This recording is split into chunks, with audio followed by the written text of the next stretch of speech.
Okay, so we're going to start talking about recruitment. I think important to kind of consider when we're talking about recruitment is that this is it is a part of industrial organizational psychology.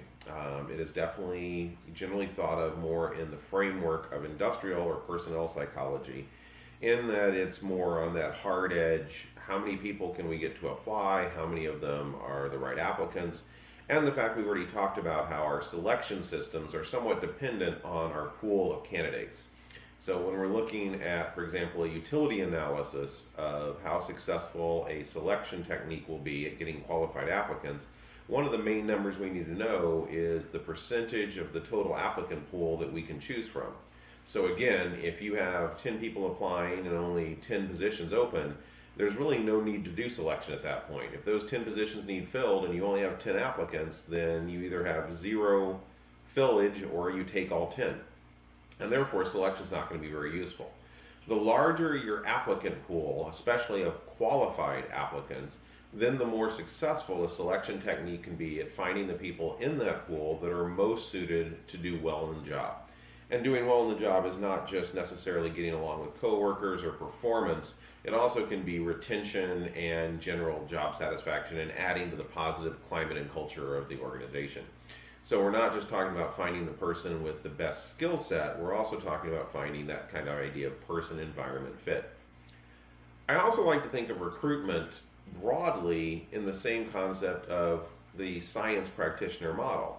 So we probably don't spend as much time as we should think about this, but the scientific model is using science methodology, and that methodology is primarily the concept of the experimental design. And when you think of an experimental design, you're thinking about hypotheses based on previous research theory and studies. You're thinking about how to add to the knowledge base. But then once you actually have your hypotheses, you're coming up with now you want to test those hypotheses. And a part of running a good experiment is the question of who is your sample. So from a experimental kind of academic scientific model, recruitment is the creation of a sample. It's how do we actually get a representational sample. Now in a study, you're wanting to create a sample of people that truly represent the population you're trying to basically infer findings to, that you're trying to generalize to. In recruitment, it's a very similar process. You're trying to systematically create a sample of people from the population at large, people that are willing to work and willing to have your job skill. But how do you create the best sample possible to address your hypotheses? And in recruitment, those hypotheses is we want to hire the people that are going to be the best fit for the job.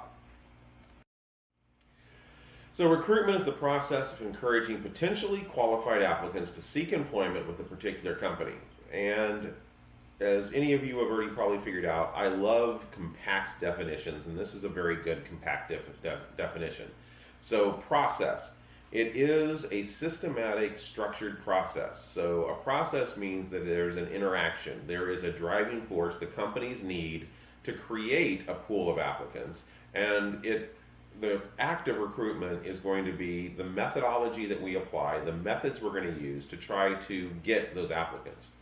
And the purpose here is to create a sample, but to create a sample, we need to encourage people to actually apply. So again, unlike in scientific sampling, where sometimes we're talking about a existing sample that we can draw from, like a Psych 111 pool, that's fine, but when we're talking about recruitment in the case of organizations, we have to think of multiple ways that we can encourage people to want to apply to our company. So the purpose of that process is to encourage people to apply. Now we also want to make sure we're encouraging potentially qualified applicants. So we want to be able to communicate exactly what we're looking for in the sample. We want to be very clear, this is the kind of people that are more likely to actually be accepted in this job, so that the pool that we create is actually a pool of qualified applicants.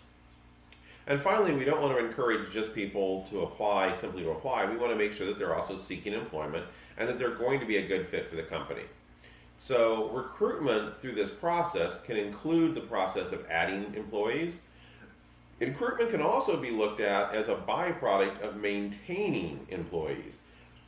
And what I mean by here is that a good process of recruitment is also a process which has impact beyond the hiring process.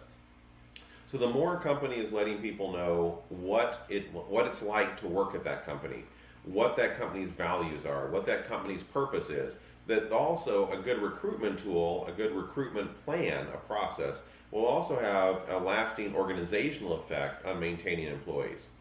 Recruitment can also be about adjusting the mix of employees, so not just adding employees, but also sometimes readjusting. So there may be, recruitment can be a part of a larger process of organizational redesign, which might also include terminations and layoffs. So the quality or an efficiency of selection system is limited by the applicant quality, and that's something I want to keep driving home, that recruitment is an important step and a first step in a selection process. And it's not just about quantity, it's about quality.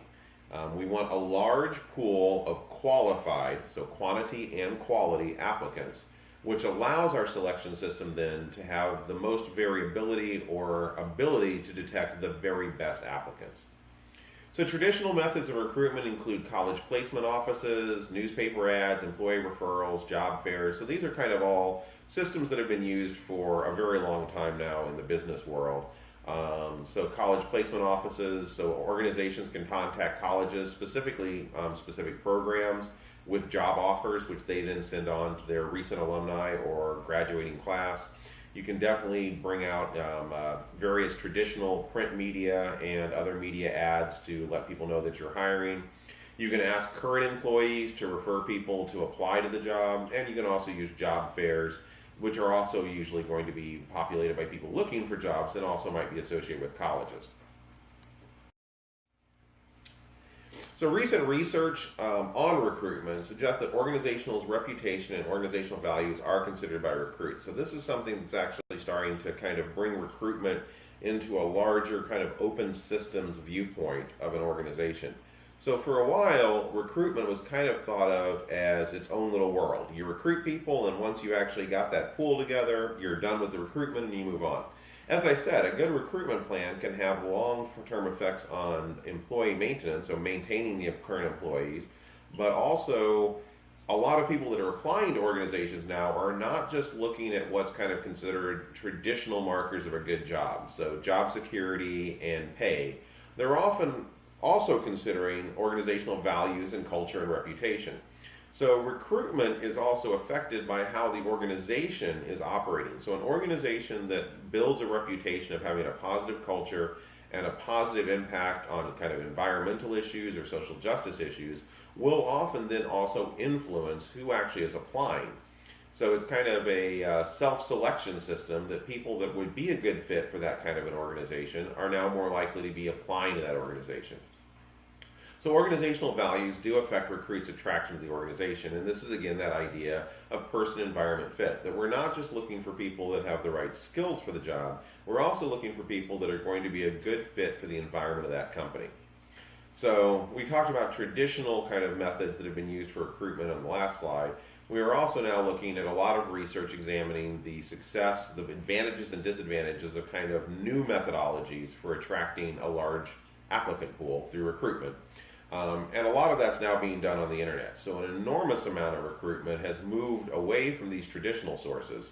In fact, I recently, this last semester, went to a job fair at a college, SIUE, where I got to sit at a table and basically kind of, help promote both our programs but also potential jobs. And there was a lot of job seekers there. It was pretty much a ghost town. Not a whole lot of people go to those kind of events anymore.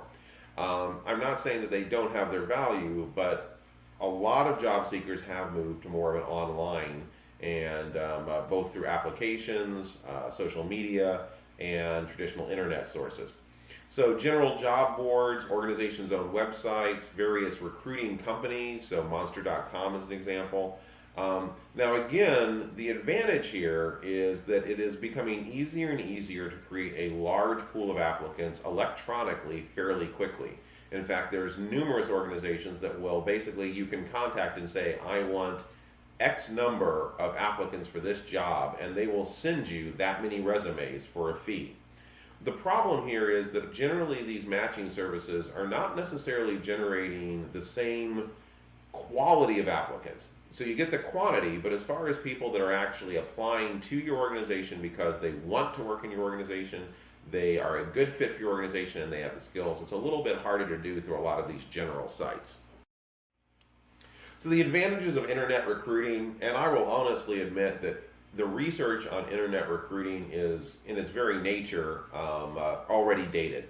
So the amount of interconnections that are happening in online media continue to grow quickly, and a lot of the research is kind of on more traditional internet recruiting compared to social media recruiting, using various direct applications for job applicants. There's a lot of additional technologies that are constantly being accessed and used in the purposes of recruitment. So broadly speaking, kind of the advantages of these new techniques, generally inexpensive and quick and easy to post a job. So in the past, if a company wanted to hire, they would have to put out ads in newspapers, they'd have to go to job fairs, they would have to reach out kind of person to person to a lot of different resources to let people know that job was out there. Today, a lot of companies, especially larger companies, can simply post their job on their web page on a particular part of the website that actually has job applications, at which point they may also then submit that job to a few of the larger clearinghouses like Beyond.com, Monster.com. LinkedIn has a function where that you can post your jobs. And very quickly, you're going to generate a large pool of candidates. Now, kind of the impact of how quickly recruiting is changing. When I was on the job market for an academic position 5 years ago, so is that right? Yeah, 2010. The primary place that you found job listings was APA's Monitor and the APS's Eye on Psychology. So these two journals were where you actually went to find academic jobs. And approximately in early August, you would find half of that journal was simply job ads. 30, 40 pages. Every state, every single faculty job was listed in that journal. And that's where you went. When I went on the job market conditionally in the last year, something interesting happened. One of the things is I made sure my membership in APA and APS were still up to date because I needed to get those journals. When I got them, there was maybe 2 or 3 pages, almost no job ads. When I went to highered.com, an online job seeking site for academia, thousands of jobs. They've all moved there. No one's paying for those print ads anymore. Actually, very few places are paying for them. Most of them have moved to an online access. So this is kind of an example of how quickly recruitment is changing. So your responses arrive faster in greater quantity. You'll generate a wider range of applicants, and applicants can then be screened by computer. So the big first 3 advantages is it's very quick, it's very cheap, and you usually get a very large pool very quickly.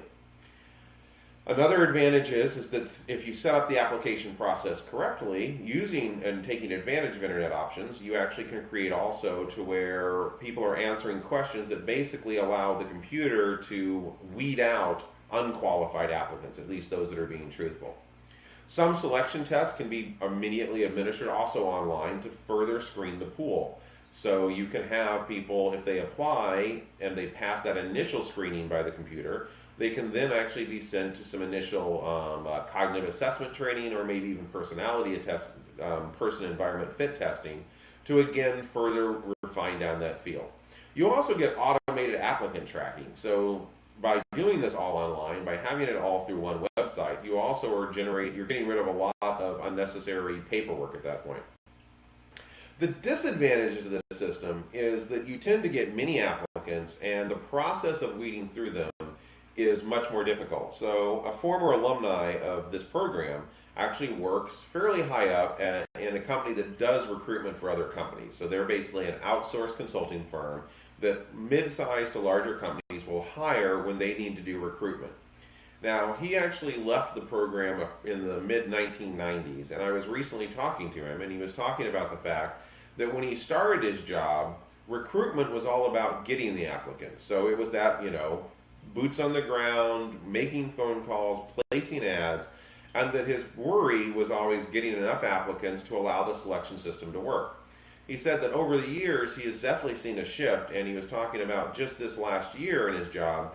Once they put up a job ad, it usually will take him less than a half hour to actually get everything automated and going for a new job posting that they're doing for a client. And within hours, he'll have thousands of applicants. So his job is no longer recruiting, his job is screening, because the vast majority of those applicants will not be qualified because it's so easy to apply for jobs. A lot of people have generic resumes and are simply applying for anything and everything that these online sites suggest to them that they think there's even an outside chance they may be qualified for. And I can see the appeal in my own job searches. I sometimes have to remind myself that if they specifically say 7+ years of experience, they mean that. That's one of the things they're going to be screening on, because they're going to get a lot of people that are like, well, I don't have that much experience, but let me go ahead and apply anyway. So another disadvantage is it may take more HR time to sort through the greater number of applicants. In fact, some studies have found that the new method of recruitment using internet techniques actually has resulted in an increase in costs. That the savings that has happened by getting rid of the necessity of doing job ads and actively hunting out applicants has now been replaced by additional costs of having to screen through the large number of applicants that are actually coming in. And I think that's also one of the areas that recruitment is moving to, is more and more ways to automate that screening process to actually once again take advantage of a quick, cheap, large number of applicants, but also a quicker and cheaper way to find the quality applicants in that quantity. So recruitment plans and programs include a lot of communication. Communication mediums include websites, online portals, newspapers, technical journals, also professional organizations. So for instance, you will occasionally see a posting on the PRAC mailing list that's a part of this department, and also sometimes on our LinkedIn and Facebook pages, job wanted ads. And those are, again, recruiters that have contacted our program and have asked, can you forward this job along? So that's, again, using professional organizations and job fairs.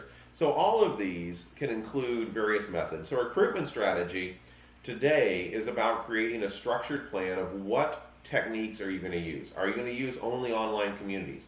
Are you going to actually target other employees? So corporate headhunting is still a very good way to find a quality applicant. The idea is find someone that's already doing the job and has already been hired and trained to do the job, and then target them.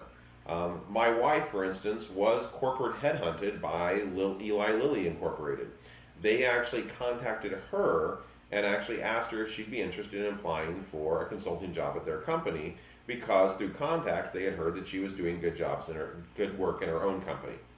Diversity sources. So again, recruitment also isn't just a process of the I side, it's also a side of keeping track with EEOC regulations, maintaining information on adverse impact, and sometimes a part of that process is the recruiters, the recruitment strategy, making sure that there are demographic diversity in that actual applicant pool. So professional associations, recruiting at events, outplacement firms, so those are companies that actually create large banks of job applicants that are looking for various jobs. College alumni, so again, IO programs. Pretty much any company that knows they're planning to hire an IO psychologist, one of the things they'll often do is send those job ads to the directors of the various IO programs so that that ad can be sent out to alumni. So you need a job seeker who sees a match and a job seeker that applies. So the idea of a recruitment plan is, how do we get the job out to as many people as possible so the job seekers, A, know the job is there, B, know enough about the job that they can self-select of whether they're a match, and then also finally C, want to work for that company so that that job seeker then applies to that job once they see that they're a fit and once they know the job is there. So our recruitment plans also can be developed, and not just what methodology are you going to use to promote the job, to get the job out there, but also whether you're using one-way or two-way recruitment plans. So one-way recruitment plans refer to prospecting. It's where an organization just seeks individuals. So this is an organization that is actively reaching out to create an applicant pool. But there's also two-way recruitment plans, mating, where individuals seek organizations as organizations seek people. And this is often done at higher levels. So, for example, most of the time when you're looking at a one-way prospecting is often would be a better way to think of a lot of recruitment plans that are targeting new hires and people at entry-level positions are doing one way. So yes, there are people out there looking for a job, but the organization is more of here's our job and it's open applications, we want everyone to apply. Two-way is more of higher level or non-entry level, where individuals can actually reach out to an organization, and then the organization also decides whether they want to bring that person on. Again, to use my wife as an example, when she first started working for Psychological Associates in St. Louis, that was an example of a two-way matching. Psychological Associates was open to hiring new people, but was not in the process of actively seeking individuals. My wife reached out to them, sent her resume, set up a meeting, came in and met with people, introduced herself, and basically through a process of two-way interaction, the company and herself decided that it was a good match and they made her a job offer. So when we're talking about recruitment plans, we're wanting to actually establish kind of, again, a methodology to it, a structure to it. And generally speaking, a recruitment plan starts with a strong statement of what the human resources needs are. So needs definition. Exactly what job needs to be filled, how many people are needed, what skills are required, what mix of skills, also what level. So the idea of are we hiring at an entry level of people we plan to spend? Are we wanting to hire someone that should be able to hit the ground running and already has a particular group of skills and a level of competence? How many people are we applying at each level? So sometimes you'll see job ads that basically are we're hiring at entry level, mid-level, and director level. So that's again a needs definition. The company has determined we need multiple employees at multiple levels. And what are the skills required? So through this process, though, of creating this needs definition, you also need to remember EEOC regulations and also time frames. So the need definition, again, is ideally this is exactly what we need and this is exactly what we want. Now we have to ask, can we get that if we move forward with this recruitment plan, this needs definition, are we going to be able to also satisfy the EEOC regulations as far as the applicant pool? And also, what kind of time frame do we have compared to what kind of time frame we would need? So once we have that needs definition, the next phase of a recruitment plan is candidate generation. So this is basically creating the job ads, getting the information out there, and creating that candidate pool. Then we have response management. So response management is once the pool is complete or large enough, how do we do that initial screening? How do we manage responses? And response management is fairly important. Some parts of response management that are sometimes neglected are also how you treat people that are being rejected from the job. Because again, recruitment does have an impact on the organizational culture. I've applied to a lot of jobs over my life, and a fair amount of them have responded with a fairly polite but short letter letting me know that I wasn't chosen. But a fair amount of jobs I've applied to have also never responded at all. I've never heard back from them. And again, you can kind of imagine, though in neither situation am I happy that I didn't get the job, I think better of the companies that at least bothered to let me know that I had been looked at and I just wasn't a good fit at this time.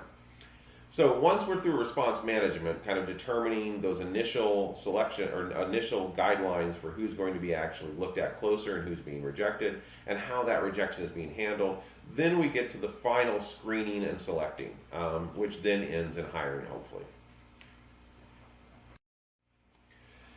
So one of the things we need to know if we're moving forward in a recruitment plan is basically how many people are we likely to find. So how much work is it going to take? So for instance, if we're looking for entry-level people with management skills, at that point, that's probably going to be a fairly easy pool to generate. We can contact business school undergraduate programs.